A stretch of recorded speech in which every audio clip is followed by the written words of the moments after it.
Pucks with Haggs is brought to you by FanDuel, the exclusive wagering partner of the CLNS Media Network.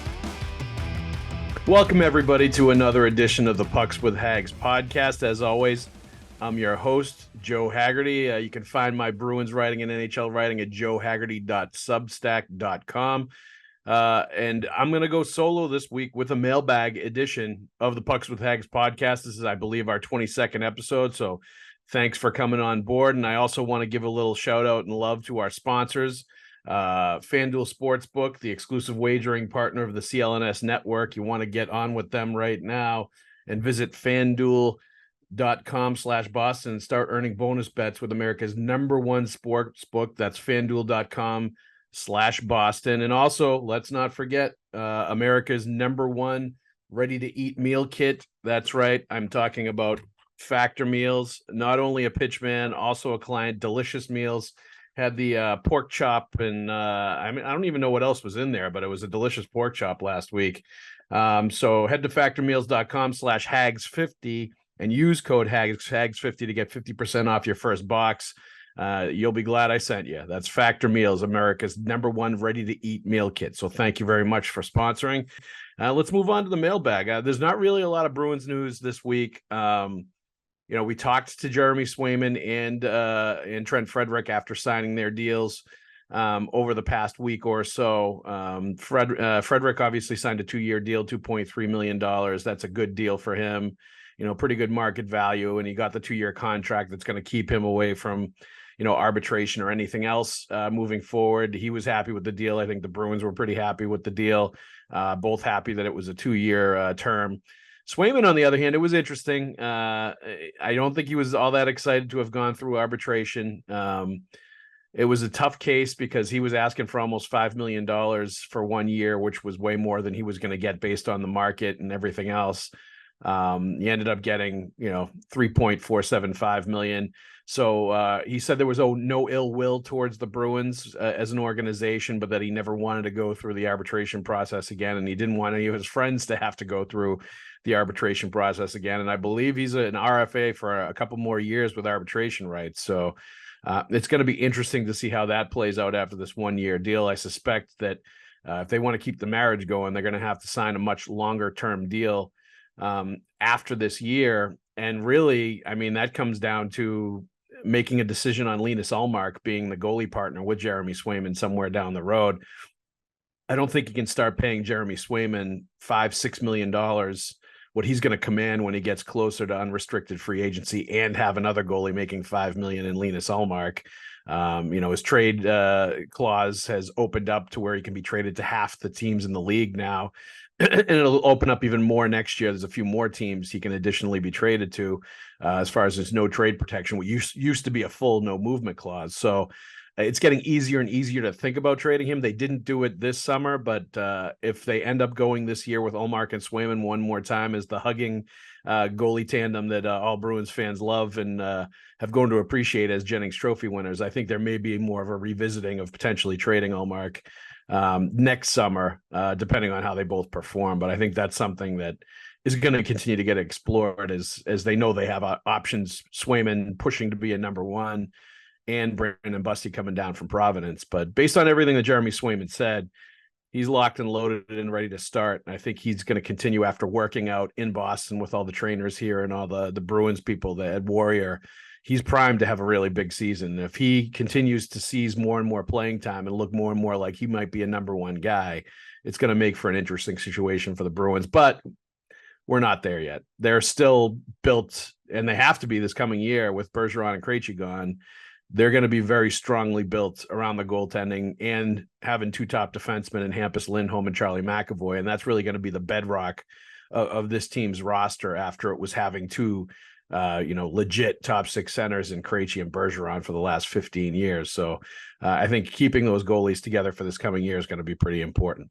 So with that being said, let's move on to some of the mailbag questions.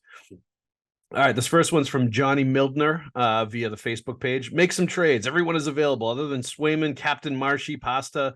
That means Grizz, Forbort, Carlo, Freddie, Ullmark, DeBrusk are all available for trade. A lot of these guys' contracts are up at the end of the season. Make some moves or it's first to last if you don't do something. Okay, Johnny, I appreciate you wanting to make some moves. I think there are a lot of Bruins fans that want the Bruins to do something here, right? Beyond just having traded Taylor Hall for salary cap space. But I also don't think you want to panic based on 1 year of salary cap difficulty. They're not sellers. I don't think they're going to be sellers this year. They're not going to start trading guys just because they're in the last year of their contracts. That's just not where they are in the franchise's cycle. And I think it's going to be a while before they're going to be in that spot, unless the bottom really drops out, which I don't think it's going to based on the team that they have. So I do like your Captain Marshy and already addressing him that way. And I think that's going to be a really interesting debate. And it has already been this summer. I think the number one question I get asked from Bruins fans is who's going to be the next Bruins captain. And there are two major camps here. There is Brad Marchand as the future captain, and there is Charlie McAvoy as the future captain this year. And there's a lot of people that are really passionate about thinking McAvoy should be the guy. He's going to be here for the long term. He's a young guy that could be a captain for a long time and really take ownership of that leadership position. He's a guy that's played with Patrice Bergeron and Zdeno Chara. So he's really learned the culture of the organization and what needs to be passed on, and really creating that, Bruins dressing room that's going to be an open and welcoming place to everybody, and really a caring place, because that's what it's turned into under Patrice Bergeron. Is not only do we care about you as a player, we care about you as a person. It doesn't matter if you played here 5 years, if you played here 2 games, they care about you exactly the same. And I think that breeds, honestly, the best out of hockey players, to feel like you and your family are cared for when you're playing for an organization. And that's been the way it's been. That's the way it's been for the Bruins for a good long time under number 37 and number 33 before that. So, he's a guy that would, I think, be able to pass that leadership on and carry that torch. But I think the one thing you're looking at, why I would side with Brad Marchand, is because he's really the last remnant, the last piece, that last connective tissue to the team that won the Stanley Cup in 2011. Sure, Milan Lucic is going to be back and be on this roster, and he was a member of that team, but he's been gone for a while. Brad Marchand is the guy that has been with this organization his entire career, dates back to the year that they won the Stanley Cup, has really matured as a player under Patrice Bergeron. And where 5-10 years ago he might not have been captain material, I think he is now, based on, tempering the things he's done on the ice, based on looking out and caring more for the younger teammates that he has, where he might have been a little critical of them in his younger days.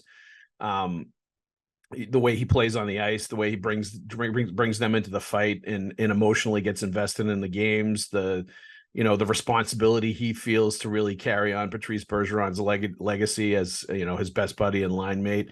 I think for all those reasons, and because he's the veteran guy, it makes sense for him to be captain, for the next couple of years. And then after that, very naturally, it'll be Charlie McAvoy or David Pastrnak. And one of those two young leaders and two best players in this team is going to be ready to step up and take that C. Now, Marchand's only signed for a couple more years, whereas McAvoy's in the beginning of a really long-term deal where he's one of the highest paid players on the team, along with David Pastrnak. So, that contract, that money that he's making, that's going to be another vote in McAvoy's corner, that's the kind of guy that should be the next captain of the Bruins and the next leader. And, the fact that he's on the ice all the time as the number one defenseman and he's playing 25 minutes a night, that's another reason as well. So there's good arguments back and forth. My personal opinion, you asked me, and when people ask me, I got asked about it yesterday at my son's hockey party for the Crimson Hockey Club, where he's going to be playing next year. I think it's Brad Marchand for, the reasons I stated, and I think it's his turn, for lack of a better way to explain it. But there's also a lot of people out there, Bruins fans, people in the know, that think it's going to be Charlie McAvoy as well. So that's going to be interesting to watch. I don't think there's going to be hard feelings, regardless of who gets picked. If I don't think Brad Marchand's going to be behind closed doors pissed because Charlie McAvoy is the captain. I think they understand that they're all working as a group, and that it's, something that they're going to easily accept and be able to coexist as teammates. But I think it's going to be interesting, and it's going to say something about the Bruins and the direction they want the team to go. who they ultimately decide on, whether the teammates have a say in it, whether it's, Cam Neely, Don Sweeney, Jim Montgomery that decide. That whole thing is going to be interesting to see play out and see when they announce it as well. I don't think they're going to be first to last. I don't think they're in dire straits. I don't think they're going to miss the playoffs. I think this is a playoff team. Do I think they're a Stanley Cup contender? No, I don't. With their center situation right now, I definitely don't.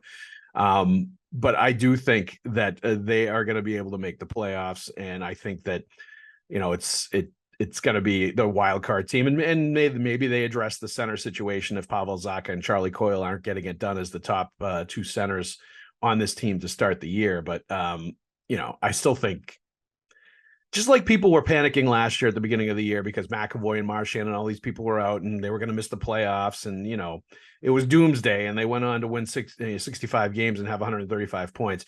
I think this Bruins team is going to be much better than people are going to think it's going to be.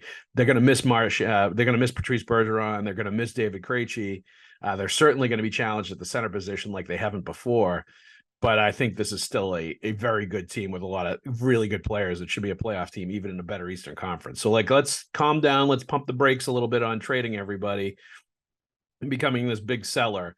It's not going to happen. If the bottom really fell out and they turned into a last place team, you'd probably see that. I just don't see it. Their goaltending and their defense is too good for them to be that bad. The only teams that really become out and out disasters in the NHL, for my money, are the teams that either have quit on their coach and just going through the motions and, don't want to play for the guy anymore, have basically quit on the team, or teams that have awful goaltending. Those are the ways, the quickest ways to be terrible in the NHL. I don't think the Bruins are going to have either of those problems. So I'm not going to be trading all these players if I'm the Boston Bruins. Hey, Joe, what happened with Tyler Bertuzzi? Heard they had agreed on an annual amount. It was term holding up the signing. Then he signs in Toronto for $5.5 million 1 year. What was Donnie offering? A 6-month term. Bob Bosclair via Facebook page. I think if you heard that they agreed on the money amount, I don't think that's correct.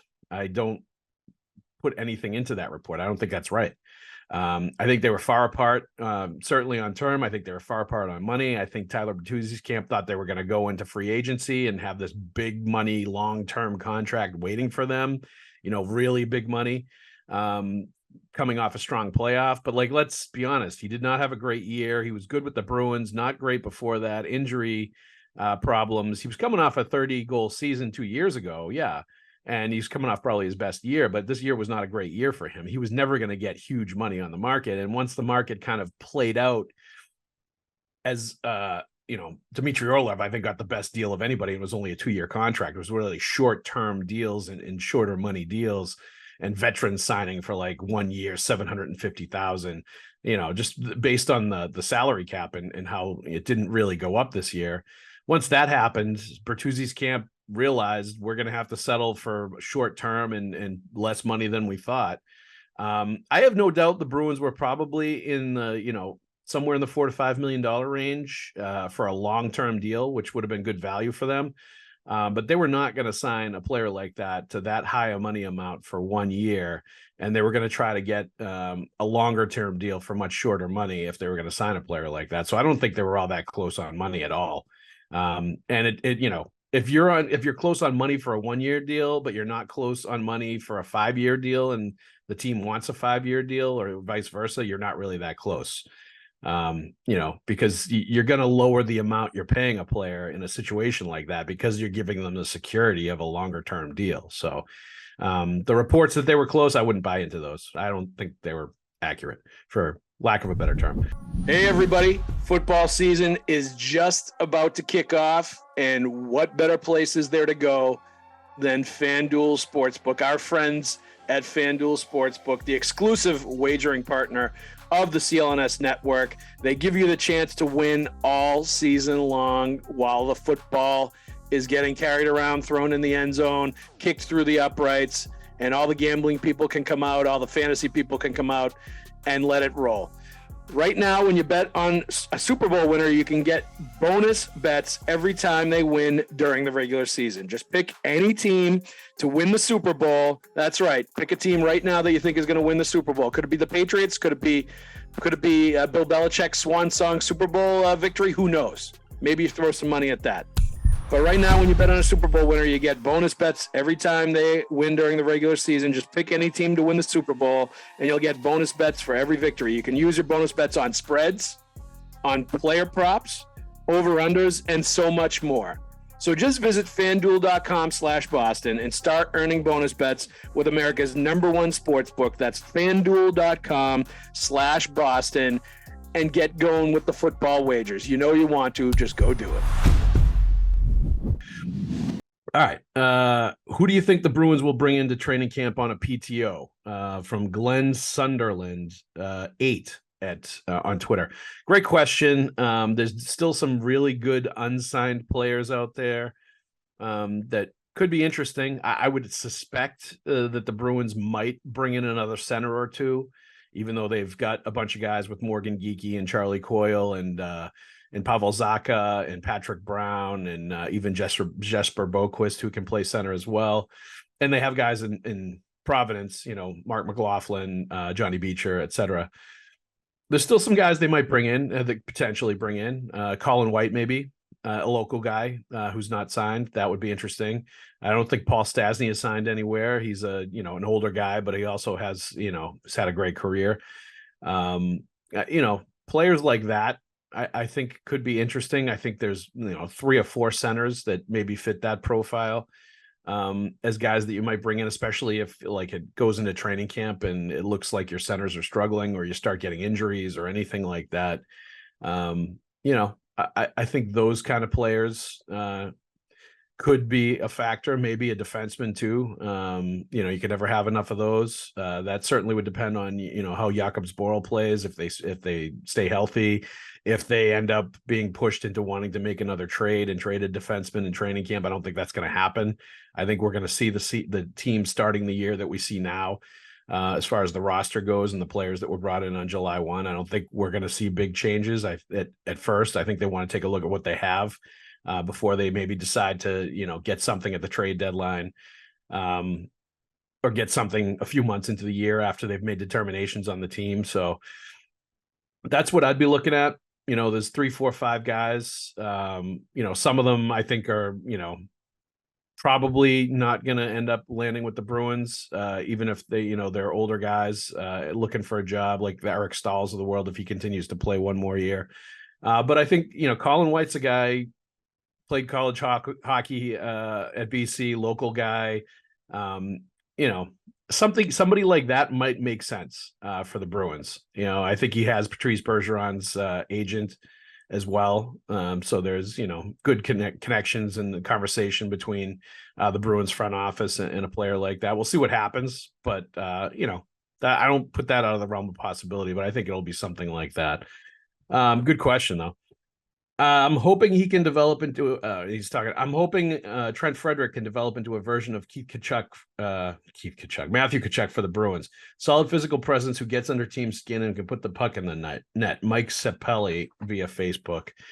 Boy, that's high hopes for Trent Frederic. He's not going to be Matthew Tkachuk. Matthew Tkachuk's one of the best players in the NHL. Very underrated skill set. Like, everybody knows him as getting under people's skins, plays a physical game. But when you watch the subtle, smart, patient offensive plays, the things he does with the puck, the way he finishes around the net, waits out goalies, makes second moves, he makes dynamic plays. And he makes dynamic plays in tight space with bodies flying everywhere and, chaos in front of the net. He's a damn good player. He's one of the best players in the league. He was a Hart Trophy candidate, but Trent Frederic's not going to be that guy. If you're hoping for him to turn into Matthew Tkachuk, you're going to be very disappointed and you're going to be waiting for a while. The hope, honestly, is 2 things. That he can maintain what he did last year offensively, that he can stay in that, 15 to 20 goal, 30 to 40 point range and continue to maybe up a little bit from there, but at least stay in the range where he's a good offensive third line player that can produce at that level, at the NHL level. And he continues to up the physical ante, and that maybe he learns from a guy like Milan Lucic how to play a little bit more of that in your face physical style, intimidating, really making defensemen hear footsteps, figuring out ways, even though he's not the fastest skater, to get where he needs to get to really be that physical presence, knowing when to, toe the line and when to step up and defend one of his teammates. I think Milan Lucic could be an awesome thing for Trent Frederic this year to really learn how to play his game with his skill set and what he does well. The flip side of it is, and a lot of people have mentioned this, his shooting percentage was very high last year, way higher than his career average when he scored the 17 goals. And, when you talk to the fancy stats folks, they tell you if you see the high shooting percentage like that, it can indicate it's an outlier season where it's, going to end up being his career year where he never scores more than that. And, he was just getting bounces and, maybe part of it was he was playing with Charlie Coyle and Taylor Hall, two very good players, and that upped his offensive game and upped the quality of chances he was having, which allowed him to have a higher percentage and more goals, whatever. I mean, I think he's going to probably end up playing with pretty good players this year too. So we'll see what happens there. But there's some indication there that last year might be the best that he has to give offensively. So, you've got him at 2 years now at pretty good third line money to make that determination and see where he is. But I think when they originally drafted him, they envisioned him as a third line center. I remember Keith Gretzky saying this at the draft when we talked to him when he was, the head of the scouting for the Boston Bruins, and you asked what Frederic's really upside was or what he was going to be as a player. They kind of talked about a third line center, a guy that could, be a big bodied guy in the middle, play a good two-way game, be a big physical presence, was good enough to put up some points and was good enough, skill wise to be at the U.S. National Development Program. And, he's turned into that to this point. So I had issues at the time with spending a first round pick on a player like that instead of going shooting for the moon with Alex DeBrincat, just an offensive dynamo that was undersized, that was going to score a ton of goals for you. And I still continue to think that was probably the better player to take. If you're going to make first round picks, go shoot for the moon, go for the high skill guys. And, players like Trent Frederic will be there a little bit later on in the draft, your third line center types. But that's what they went for, and that's what they tried to get. And, and he still has not really played the center position either. It's been the third line, right wing last year for Trent Frederic. So, we'll see if he ends up profiling anymore. He's going to have to score even more and become even more dynamic offensively and frankly skate a little better if he's going to play higher in the lineup and be a Matthew Tkachuk type. And I just don't think that's going to happen. So let's hope he can be like a Milan, more of a Milan Lucic type, and playing with him this year and seeing how Milan Lucic goes about his business really rubs off in a really good way on Trent Frederic. And he becomes even more of a presence, even when he's not doing anything offensively, and more of a physical guy and more of an intimidator than he's been at times. And you can really start to walk that line. Because if you have a guy that, racks up 100 plus penalty minutes, scares the bejesus out of defensemen going in the corner, and can get you close to 20 goals and 40 to 50 points, if he turns into that kind of a guy, those guys are worth gold in the NHL. And there still is hope at 25 years old or so that Frederic can turn into that kind of a player. So, all right. One of the most curious things I've observed between the coaching styles and this is another Trent Frederic question, actually. One of the most curious things I've observed between the coaching styles of Cassidy and Montgomery is their total reluctance to open up Frederic's role to something more than just a bottom six grinder. Absolutely mystifying, from Justin Mason on Twitter. Is it mystifying, Justin? Is it really? Has he ever put up big numbers in Providence? Has he ever put up big numbers in Boston? Did he put up big numbers for the national team development program when he was there? Did he put up big numbers during his college hockey career? He's been a kind of a grinder and that kind of a player his entire hockey career. He's been put in a little bit higher end spaces, perhaps at times in college, because he was a first round pick, and college is a little bit of a smaller pond than the NHL. I don't put this on Bruce Cassidy, and I don't put this on Jim Montgomery, and I don't put this on the coaches having not put him in positions to succeed. He hasn't been consistent enough, and he certainly hasn't been dynamic enough or skated well enough to consistently earn spots in the top six. He can play there occasionally for sure. And, I like the element he can bring as a big physical player. If you need a guy like that on a line where you got two dancers and you put him there as well to really do a lot of the dirty work, I think that's fine too. But I don't see him at this point, what he's done as a consistent top six kind of player. I just don't. I think he's right where he should be on the third line right now, and he's going to have to prove even more offensively to get more playing time and more looks in the top six, to get power play time, etc. Like he was talking the other day when we talked to him on Zoom about wanting to play on the penalty kill more, and I think that's an area where he could definitely get more ice time. I don't think he's going to rack up a ton of power play time, but PK, he could turn into a pretty good player again if he can continue to, up his skating game and up his speed a little bit, and his ability to, really be a danger on the penalty kill, or at least get where he needs to get to, block shots and to get in people's way. But the one thing I give him credit for, as far as upping his offensive game, as far as raising his profile, as far as sort of at least pushing to get a few top six looks, is his shot. His shot has become lethal. He's clearly worked on it.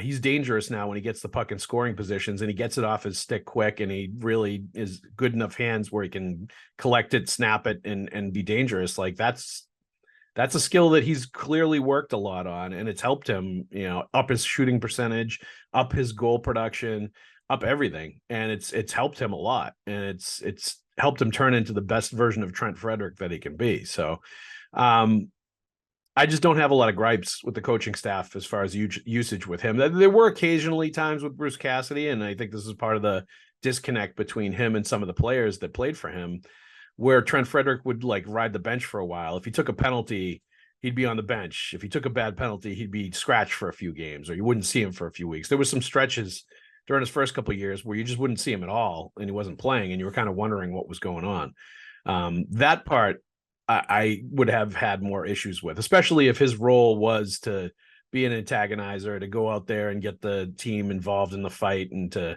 agitate the other team's best players. Like I think him and Connor Clifton, I think that was the kind of their roles to a degree on that team. And, if he was doing it, let him do it. Don't pull the reins back. Sometimes he's going to make mistakes doing that, obviously, because he's kind of learning his way through and the do's and do nots, but I don't think you can completely pull back on the leash and, whip the dog when he takes a bad penalty and all of a sudden not let him play. Like you got to let him learn from his mistakes and play. And I think that's the difference to a degree, but Jim Montgomery and Bruce Cassidy. I think Bruce Cassidy was too much pulling on the leash, too much calling players to the carpet and really discouraging them from sometimes taking chances, sometimes playing on the edge, sometimes taking offensive chances. There was a lot of things I think that he ended up discouraging certain players from doing. Connor Clifton, Trent Frederic, Brandon Carlo, go down the list, Jake DeBrusk. There's a bunch of players that I think did not excel, did not flourish because they felt discouraged and they felt like their mistakes were, being piled upon, and it eventually turned into them not taking enough chances and not playing the game that they needed to play to be effective. So, I think there's an element of that, but I don't, I'm not living under any illusions that at this point, Trent Frederic should be a top 6 forward on the Boston Bruins or in the NHL. He's going to have to show a lot more, and he still has time to do it. He's still young enough, but to this point, he has not shown it, and the jury is very much out if he's going to show it, but he's going to have to be even better than he was last year. And that was his best year. So we'll see what he brings. He's got 2 years now and he's on a pretty good contract. So I think he's going to be here for the full duration, and they'll see what he has. Okay. This one is interesting. This is more of a league-wide question. Umpire Jimmy, why doesn't Quebec City have a team? That's umpire Jimmy on Twitter. Good question. This came off of, and this is, I guess, a piece of Bruins news that we could have talked about. Patrice Bergeron played in a Pro-Am game in Quebec City at the Videotron, the big rink in Quebec City that does not have an NHL team. But even though it's an NHL state-of-the-art facility, why does Quebec City not have a team? Well, a lot of people, including the people in Quebec City, would love for the Nordiques to come back in some form or fashion, just like the Jets went back to Winnipeg, even if it's like a redux sort of situation where it's not the actual original Quebec Nordiques team that obviously moved to Colorado and is now the Avalanche. But if it's a new version of the team that, picks up the logo and the history from where they are right now. But the sad truth is that there's not enough corporate money in Quebec City right now. There are not enough dollars to for it to become a moneymaker for the NHL to the point where it's a mass media market where they need to go to. I think there are more attractive US markets. And we all know that Gary Bettman has one of his goals and one of his aims, and he's been very successful at this, has been spreading the game all over the United States and bringing it to, non-traditional markets and places where hockey hasn't to this point flourished, but huge markets where it could be embraced and become a hit. And sometimes he misses on this, like the perpetual mess that is the Arizona Coyotes that apparently now have bought property in Mesa that they're going to turn into a rink in an NHL facility. We'll see if that happens. We'll see how much money they put into it, like how far they get, like how many roadblocks they run into there. But to this point, it's been very unsuccessful and very erratic what's happened in Arizona. And I think the players have certainly voiced the concern, the players that play there and just players around the NHL as well. And they're playing in a $5,000 college hockey, 5,000 seat college hockey rink right now while they're trying to figure out where their permanent home is going to be. So, but by the same token, Austin Matthews becomes a number 1 overall pick. There's tons of players that are starting to come out of the Arizona area, which would have never been known for hockey previously. There's tons of players coming out of St. Louis. There's tons of players coming out of Florida. My son played in the CCM Summer Invite for Top Speed Hockey last weekend. And he played a team. They didn't play, but the team was in their division called Vice Hockey that was from Florida. It was an all Florida team. Like 10, 15 years ago, you wouldn't have seen an all Florida team at a hockey tournament like that. And that's because Gary Bettman has put teams in all of these markets and the Sun Belt and everywhere else. And it's turned into places where kids want to play the sport now. They watch the NHL. They love it. They fall in love with the game, just like all of us have. And it turns into something they want to play. So, I think you're looking more at Houston as continued to be a, big time market that the NHL wants to do business with. I think there's a couple of other ones. I know Atlanta, Kevin Weeks, my colleague at ESPN, has thrown Atlanta out there, and maybe a return of the Thrashers is something that might happen. And that's certainly a possibility as well. If they were going to go to Canada, I think there still could be a market for another team, a second team in Toronto, up in Markham or somewhere else. That's a little bit of a distance from Toronto. I think there's enough passion for the game there, and there's enough support where you could have two teams in Toronto, just like there's the Mets and the Yankees with baseball in the United States. So, I think there's some even places in Canada that might be more likely. Certainly, I think there's a couple places in the U.S. Where I think it could happen and is more likely to happen than Quebec City. But I hope the Quebec City folks get their Nordiques back at some point. I want to see it. I want to go to games there. I want to cover games there. I covered a preseason game between the Bruins and the Canadiens at the Colisée maybe 10 years ago. That was the former home of the Nordiques, and it was awesome. The crowd was great. It was a fun city to go to. I wish it was back on the NHL circuit. I enjoyed my trips to Winnipeg. I enjoyed Winnipeg more than Atlanta, to be honest with you. And I covered my share of Thrashers games at the very beginning. And hey, that's the home of Chick-fil-A. I got to go to the original Chick-fil-A when I covered an Atlanta Thrashers game. It was outside the city in Atlanta. So I had things that I enjoyed about going to Atlanta too, but I certainly really enjoyed going to Winnipeg. And some of the things that were going on there, and it felt more like, a real hockey market, and the crowd was way more into it. And you'd go to the hotel in the dead of winter, and there were, outlets at all the parking spots, and there was a plug hanging from the bottom of your car, the grill of your rental car, and you know what the hell that was for. And then you realize that you have to plug your car in at night so the engine block doesn't freeze. And that's real hockey. That is the real deal when you go to a place like that where you're worried about your engine block freezing at night. And that was the first time, even though I'm from Boston, I've seen plenty of nasty winters. I'd never seen anything like that before. But I learned that the first few times I went to Winnipeg. So I hope Quebec City, it's a long way of saying I hope Quebec City gets a team back, but I don't see it happening anytime soon. The best hope they have, to be honest with you, because I think the next team is going to be it seems like it's going to be a Western Conference team. The best hope I think that they have is that if a team has to move and relocate, like the Florida Panthers, which might have been more of a possibility a few years ago, but I just think the way the Panthers are going now and the ownership that they have, that's not really a possibility either. And they're such a good team right now that I think they're going to be on much firmer ground than they used to be. All right. We got one more here. Bruins will do much better this year without pressure. Believe you me, just my opinion. Charlie Sacchetti via Facebook. They'll be much better this year without pressure. Much better. Well, much better, I guess, is a relative term. They're not going to be much better than they were last year. They were the best NHL regular season team of all time last year. Will they be much better in the playoffs without that kind of pressure? Maybe.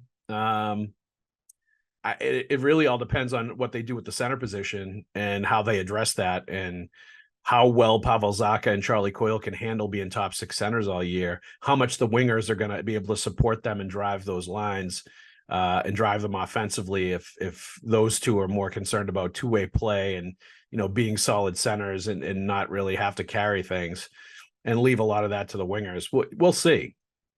But there's major questions about the playoffs. There's the center play, which will, be answered and be played out during the year. If they have to bring in another center, trade for somebody during the year, whether it becomes a desperate situation where they've got to trade for like an Elias Lindholm or a Mark Scheifele or a Ryan Nugent-Hopkins. But Hampus Lindholm is going to have to be much better in the playoffs to be better. Their goaltending is going to have to be way better. One of those goalies is going to have to step up and show he's a playoff goalie. I think Jeremy Swayman has not been given enough of a chance to show whether he can be that guy or not in the playoffs. He's been thrown in some very tough situations over the years. I'm starting to form opinion about Linus Ullmark that maybe he is not the most ideal playoff goalie. Definitely not like game in and game out over a 2-month span, as your number one guy that plays every single game. So I think that's going to have to be a situation that really resolves itself, and somebody's going to have to step up and be the guy. Or they're going to have to operate as a tandem in the playoffs as they did during the regular season. And maybe that's possible. Like, I've never seen that. I'm more of a hockey traditionalist that, like, you want one goalie that you can at least ride for a while, and maybe a toggle back and forth. But that's if the other guy's played 5 or 6 games and looks tired, or he starts to his play starts to go away. Kind of a Andy Moog, Reggie Lemlin situation.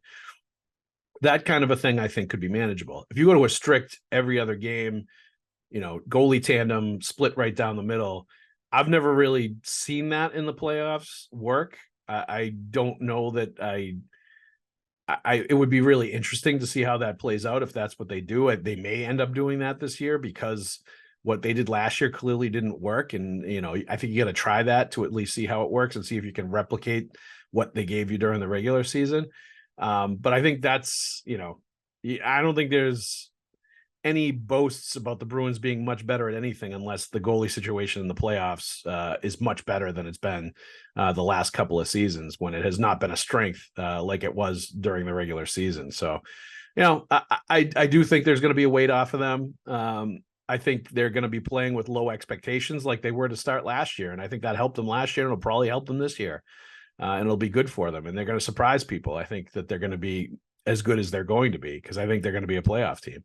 But we're also talking a much better Eastern Conference, much better Atlantic Division. It is going to be more challenging for them. They're not going to have the centers to, hang their hats on like they did in the past. So that part's going to be interesting. But, I put it this way. I am optimistic that the Bruins are going to be in the playoffs. I am not optimistic that they're going to be much better this year in any way, shape, or form than they were last year, including the playoffs. I feel like this might have the makings of a team that's wild card out in the first round, doesn't make a ton of noise, but has a solid year. And then the following year, they can really start to build more because of the salary cap and the way things are going to work. So, we'll see. But I like your optimism, Charlie. I think you're a lot more optimistic than I would be if I were a Bruins fan, or that I am as somebody covering the team. But thanks. That's it for this week's mailbag. Thanks for writing in. Thanks for asking the questions. We'll do another one probably about a month from now. Back to your regular scheduled Pucks with Haggs programming next week. As always, thanks to Factor Meals, America's #1 ready-to-eat meal kit. I'm a client as well as a pitchman. Factormeals.com/Haggs50 and use that code Haggs50 to get 50% off. And also FanDuel Sportsbook.